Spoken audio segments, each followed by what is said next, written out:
Gentani, hello, and welcome to another episode of the Godfather Minute. With me, Alex Robinson. Godfather. Is that your new introduction for yourself? I don't know. I was just going for it. I don't know. Are you saying you started doing something and then you wiped out? I'm Andy Robinson. And today we're talking about minute 54 of The Godfather Part 2. Godfather Part 2. Minute 54. Alex, repeat after me. E minuto. Numero. 54. 54. You got it. All right. You got it. You got it. Minute number 54. Signor Abandano takes Vito aside and tells him that thanks to Don Fanucci and his nephew's wet beak, he's out of job. Vito, I mean, not Signor. Yeah. That would really be a commitment if he said, you know what, I'm gonna have him take my job and you like just to keep you in line. So the nephew's got a wet beak. And Vito now has a dry paycheck. Yeah, that's how it goes. Vito gracefully accepts his fate and expresses his gratitude and then leaves. As he walks down the New York City street, suddenly and without warning, he hears a desperate voice call his name. No, he pleads. No! A cliffhanger there. I don't know if he says it like that. It makes it sound like he's being mugged. Black hands everywhere, man. You gotta be careful. Yeah. I interpret it more like no, you could never lose your family. So this is where we see Vito basically losing his first job. I assume it's his first job. Vito, you're fired. Oh, too soon. Jenko Sr. really had a hard time getting the words out. It took Vito himself to say, he's like, I understand. Your nephew needs a job, and he's come from Italy and he's fallen in love with your daughter. You want the two to be married. Exactly, Godfather. You always know exactly what's this going on. This may be the first example where you see Vito recast. In education, we call it recasting the situation, putting it in his own words, describing what's taking place. Oh, interesting. Yeah, right? Because later he does that all the time as the Godfather. Yeah, that's true. Well, speaking of which, we when he's talking to the Signor, when Vito is talking to Signor, and he says like, "Oh, I'm never going to forget this," and he does the thing where he like points to his head when he says like, "I'm never going to forget it." I feel like that's a Marlon Brando, like I feel like that might be a gesture. I can't think of when it happens, but I feel like that's something we saw Marlon Brando do. And I knew Robert De Niro watched it to try to get kind of mannerisms and things like that. But can you think of any time where he says where he taps his head? Maybe when he's talking like Bonacera? I don't know. I think when he says and then they will fear you. Yeah. I don't know. He doesn't touch his head. No, that's when he puts the orange in his mouth. He's like, and then they will fear you. They will fear. When you're my friend, they will fear you, and they'll fear you even more when you do this. So look, you cut the orange. Bonacera goes running. And Vito's like, no, come on. Oh. And then Vito goes out in the hall, still with the oranges. Now he's like, oh, come on, I was just kidding. And everyone else waiting runs away. Even Luca Brasi. Suddenly it's like a horror movie. Luca Brasi like, Or Luca Brasi, oh no! Or Luca Brasi starts fighting the orange mouth monster, not knowing it's Don Corleone, thinking it's someone who attacked Don Corleone. He kills him, and then he's like, "Let's see who this was." And then he pulls the orange out of his mouth. He's like, oh, "Don Corleone!" He had no idea that it was him this whole time. Don Corleone, I'm sorry for killing you on the day of your wedding. On the day of your daughter's wedding. Jenko Sr. having a hard time. Yeah, he firing Vito. Gets choked up. Mm-hmm. It's interesting to contrast this with the scene earlier in the movie, 1,000 years ago, when Tom was expressing how much he wanted to be thought of as a family member by, and here physically it's the same relation. Like in this situation, Vito is the Tom Hagen. He's the orphan who was taken in. So it's interesting that he's and we never see Tom we never get to see Tom express that to Pop the way Vito gets to do it to Jenko. Tom basically only winds up saying it to the brothers.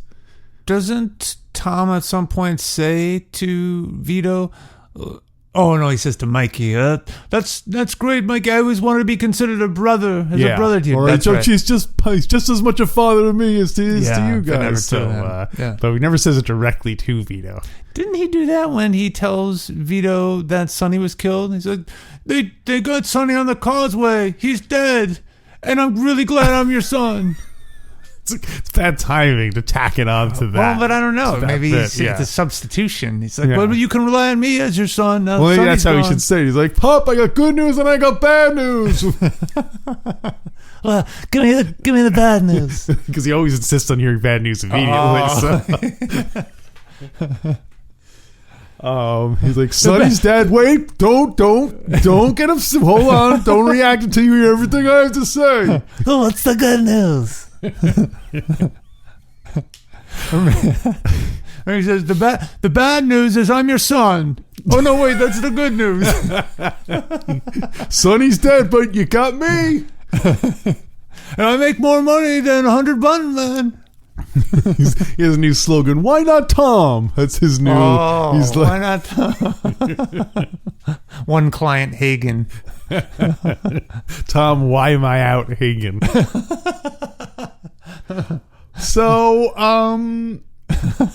why am I out, Hagen? Question: does Vito still shop at the grocery store? Well, first of all, did he? I assume he did some of his shopping at the grocery store. Oh. That's such a great question. And second of all, did he go back there afterwards, or was it like awkward? That's such a Larry David Curb Your Enthusiasm question. Larry David's like, I don't know. I still get the discount, right? You still give me the family discount, right? No, you don't work here. You don't get the discount. But I didn't choose to leave on purpose. I don't know, but yeah, I think so. You think he continued? He leaves gracefully and with friendship intact. Yeah. I mean, I assume Jenko continues to be his concierge. Well, yeah, we know that. We know Jenko. Yeah, we know that he. But is that a case of keeping your enemies closer? Oh, I'm never gonna forget this, Jenko Sr. I'm gonna keep my eye on you. There should be a deleted scene like when they catch up with Fabrizio at the pizza parlor. There should be a scene where you see Jenko's father, like his old man, like going to his house or something, and then Paulie or somebody off. So oh, great. Or what if this whole thing were planned by Vito? Vito runs the Black Hand, got Finucci to install his nephew, but it's really Vito's nephew. Wait a minute, are you telling me Vito had his own father killed? Believe it or not. Wow, that kid really is a genius. He's really thinking. Yeah. He's thinking like 10 moves ahead. Yeah. Well, I'll let you meet my brother, Philip Barzini. What? Maybe not 2 steps from now, but 10 steps from now, you'll figure it out. And not only that, it's Vito's nephew who he ends up installing in the grocery store. Why? Just so Vito can keep tabs on how Jenko talks about him now that he's fired. Because he goes, he was a jerk anyway. Stupid jerk. I guess did we discuss that's also a way for Finucci to kind of make sure no one's making trouble? Did we discuss that already? I think so. By having basically a spy in the house. To keep your business close, keep someone there. Here's a follow-up question. Mm-hmm. Did Vito steal from Abendando? Well, the author and the filmmaker did not, I don't think, did not lead us to believe that. Right. they're building Vito to be this noble, ethically balanced character, which is why it's great, because now he's being tempted into this world of crime. Yeah. I don't know. You think he stole from Janko? No. I mean, I think you're right. I think the movie definitely does not give us that impression, and I do think they are trying to sell Vito as this noble criminal, but it just makes me like all these organizations on some level have a thing of coercion. Yeah. Like you don't get to be the head of the thing, but just by being a nice guy who doesn't rough people up. Yeah. You know what I mean? So it's and I guess it's a it's like a fantasy movie. It's not. Yeah. We're supposed to think of them as like noblemen and like it's like Shakespeare and stuff. You don't think of them as like thugs. Yeah. Who are just out for blood. Yeah. It's a big expense. Yeah. Blood is a big expense. But yeah, I wonder if he was stealing from him all along. Yeah. He could have hired a whole other employee because he's like, I don't know, I'm just not making money. Well, like Vito was stealing so much that like he easily could have hired kept both of them on if Vito wasn't so greedy about it. It's like, oh, there's molasses. He's stealing so much that he opens up his own grocery like right next door.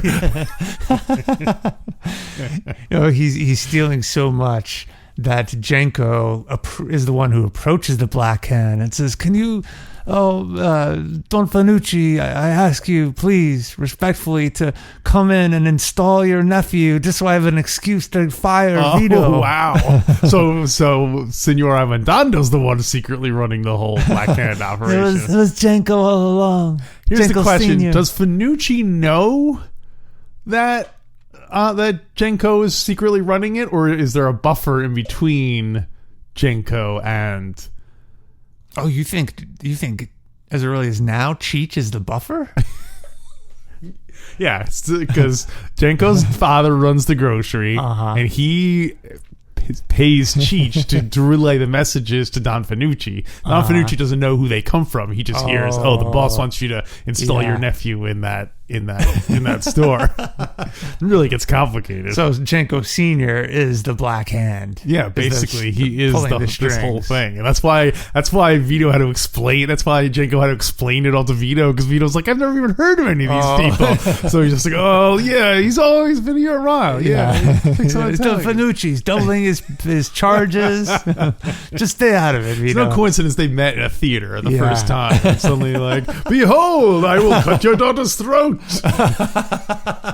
This whole thing, all the characters we've seen so far in this flashback are all actors hired to by Vito's family as a prank. I don't know what the end is. The last scene of GF2 should be Michael realizing that the whole thing was Janko Avendando all along. And Vito never knew. He went to his grave assuming that this is all legitimate. But to what purpose? Because he's basically controlling all the... He wanted his family to be legitimate. Yeah. I thought it was going to be more one of those like comedy things where you're sucked into this world, but it turns out it's like your family's kind of played this joke. They hired all these people to make you believe something was happening. An elaborate prank. Yeah. It was just a prank, bro. Yeah. And they never meant Vito to become a crime lord or anything. Wait, so when does the prank begin? I think it begins in these flashback scenes when Vito's a child and they take him. Oh, when they take him in. Oh, so you don't think like when they got him on the boat, they were like, "Oh my god, I can't believe he did it! He totally got on the phone." His mother never was even shocked. Yeah, because they were all planning. They were all planning on. No, actually, they weren't. They were planning on when he was supposed to get on the boat. When he got out of the donkey, they were all supposed to go surprise and reveal that they were still alive. But they accidentally got on the boat and went to Sicily. And then they're like, well, I guess he went to America. Yeah, to America. And they lost track of him. Yeah. Well, that's when they said, you know what? Send Janko Abandando over there to get him back. And that's on the way over there. And Janko's like, wait a minute, what if I don't get him back? Yeah. And so on. And that's why later when the Robert De Niro Don Corleone goes back to Sicily with his young family, with Michael, Fredo, and Sonny, that they spoiler alert. Maybe we won't talk about it. I want to do the spoiler. Okay. Remember when they go and he seeks revenge? Yeah, totally. That's why the Don, what's his name again? Who gets Chichio, I think. Don Chichio. Yeah, Yeah. that's why he doesn't even think anyone has out for vengeance on him because he was part of the whole prank. That's why his guard's not up. They're like, oh yeah, come on over. We'll have some drinks. You could totally tell it's a prank based on when Vito's mother gets quote unquote shot. Because it's so obviously it's like a stunt. Like she's not really getting shot. So Yeah. if Vito wasn't so stupid, he should have known it right away. That's great. Well, I got some stuff from the book. All right, what else you got? Let's see. Okay, well, Alex, as you know, the book is different than the movie. The book is different than the movie. The book is different than the movie. The book is different. The book is different. The book is different than the movie. Yeah.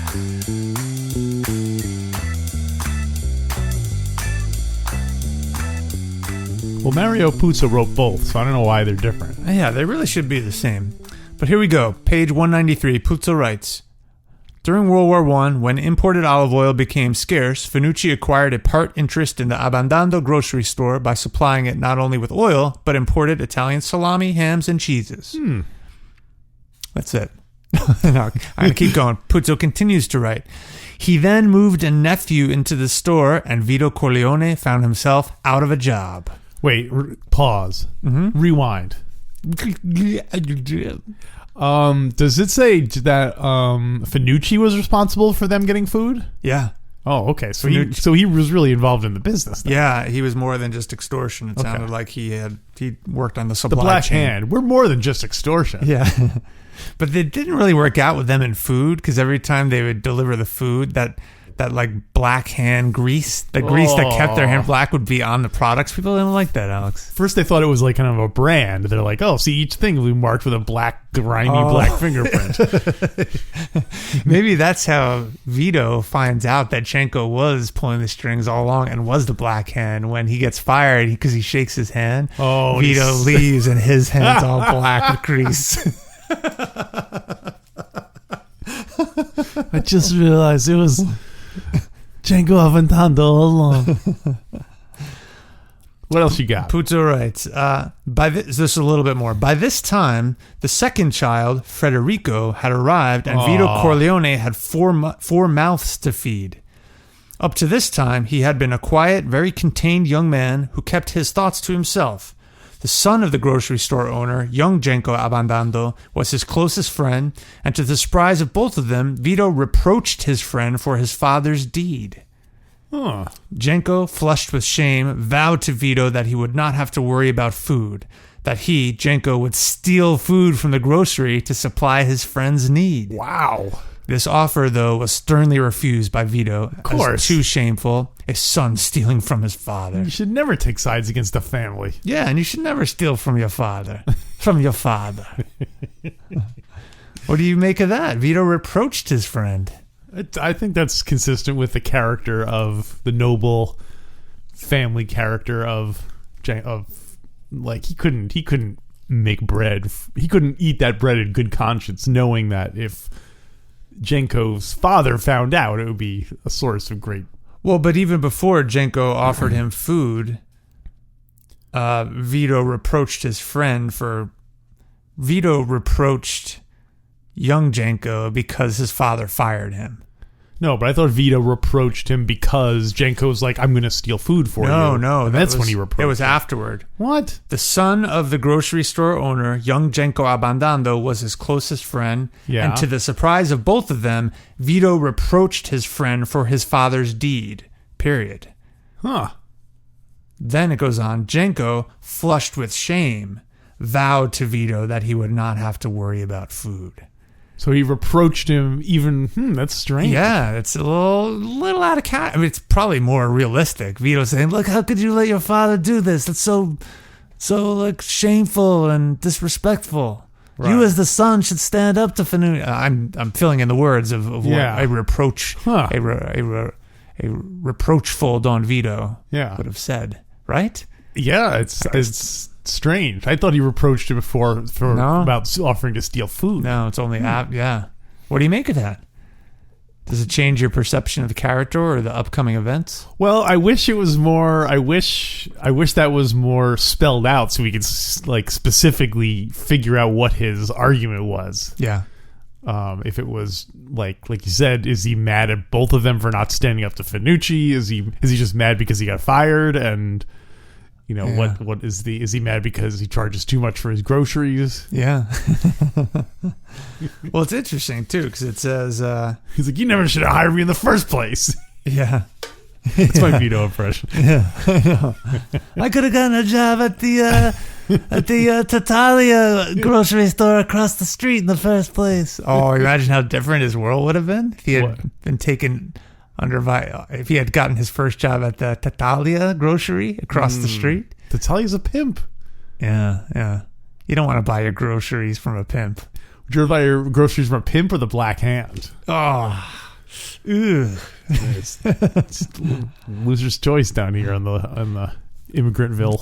Hey, one other point here. It said to the surprise of both of them. In other words, to the surprise of Jenko Sr. and Jenko Jr., Vito reproached his friend. So Jenko Sr. also found out that Vito was all pissed off. Yeah. Yeah. They're both Vito and I'm more surprised. Why were they surprised at that? I guess the same way we're surprised. Because Vito is really understanding. No, isn't Jenko surprised? Jenko and Vito are both surprised that Vito reproached them. Yeah. So that's more the. Yeah. So he's like, "What the hell's the matter with you? We took you in when you were an orphan. Yeah.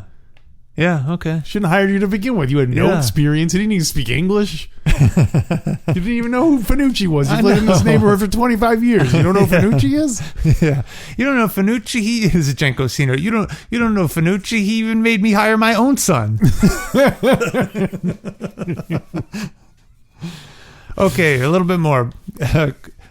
Finucci writes, The young Vito, however. Tomorrow. The young Vito, however, felt a cold anger for the dreaded Finucci.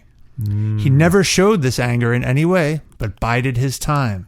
He worked in the railroad for a few months, and then, when the war ended, work became slow and he could earn only a few days' pay a month. Also, most of the foremen were Irish and American and abused the workmen in the foulest language, which Vito always bore stone-faced, as if he did not comprehend, though he understood English very well despite his accent. Working for the railroad. Yeah. Not working for Jenko. He fired me. Now I'm working for the railroad. Just the Irishman and me. Can't you hear the whistle blowing? Jenko, steal me some food. Is this for the musical number? I'm shooting from the cuff, shooting from the hip here, Alex. I guess there's a reason they cut all that out of the movie. No need to show all the odd jobs that he worked. Hey, speaking of big musical numbers, we should remind people that the Underdog Night Soldiers, as of this, should have a new track out for public consumption by this point. That's right. People should go check that out wherever you get music. What's the name of the new song? The name of the song is Han Solo, We Wish We Were You. Oh, I thought you were talking about the other new song. Oh, I got two new songs. Yeah, go check out the Underdog Night Soldiers. We got the song for the Star Wars podcast, Han Solo, We Wish We Were You. And we got another one coming out called Parade of Laughter. Parade of Laughter. And Alex, thank you for doing the fantastic artwork. Oh, sure. Beautiful cover. Happy to be a part of it. People should go check that out wherever you download music. What else you got for the minute, Alex? Well, the minute ends where we see Vito turning around because he hears someone calling his name. Vito. Do you want to be any idea? You want to guess who it is? Do you think it's I mean, it could be Don Finucci, who's Ivan Roth. Young Vito, you're fired now. Come work for me. He gives him a box full of poop. You're a garbage pail kid now. You're a garbage pail kid. You have to walk around with a big frame that shows who you are as a Garbage Pail Kid. I think it's going to be Don Fanucci's nephew. Oh, Coming after him and say, "Oh, I'm so sorry, Vito. I didn't mean to take your job." well, what's funny is there's a guy standing in the doorway of the bank, and he almost looks like Fanucci. Well, thanks for listening to the first half of the minute. If you'd like to access the rest of it, go to godfatherminute.com/support, and for just $1 a show, you'll be able to unleash many laughs and a lot of insight into the writing of the book and the making of the movie. You won't believe how wet your beak will be. Now.